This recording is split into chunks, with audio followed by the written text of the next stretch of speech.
Hello friends, આજે આપણે બનાવશું ખજૂર માવા રોલ, એ પણ માવા વગર. એના માટે આપણે એક વાસણમાં 1 ચમચી ઘી લઈ એમાં આપણે મિક્સ ડ્રાયફ્રૂટ છે એ રોસ્ટ કરવાના છે.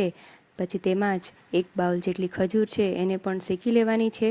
અને હવે આપણે માવા માટે 100 ગ્રામ પનીરમાં 2 ચમચા જેટલો મિલ્ક પાવડર એડ કરવાનો અને રોસ્ટ ડ્રાયફ્રૂટ એડ કરવાના છે.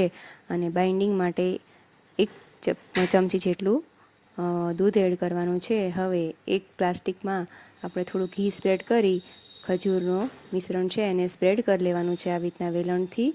હવે તેમાં આપણે બનાવેલો જે પનીરનો અને મિલ્ક પાવડરનું મિશ્રણ છે એ માવો એડ કરવાનો છે અને એને સરખી રીતના રોલ વાળી દેવાનો છે. આમ પ્લાસ્ટિકમાં આપણે ઘી લગાવીને રોલ વાળશું તો એ સરખી રીતના રોલ થઈ જશે અને એકદમ વ્યવસ્થિત થશે.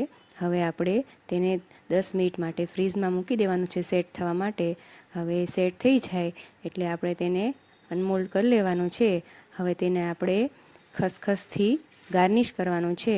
તમે અહીંયા ટોપરાનું છીણ પણ લઈ શકો છો. હવે આપણે એને વ્યવસ્થિત એની પર ખસખસ એડ કરી અને ફરીવાર 10 મિનિટ ફ્રીઝમાં સેટ કરવાનું છે અને આવી રીતના એના નાના નાના પીસ પાડી દેવાના છે. તો જોયું ને, કેવો સરસ મજાનો ખજૂર રોલ રેડી છે. બજાર કરતાં પણ સસ્તો અને સારો.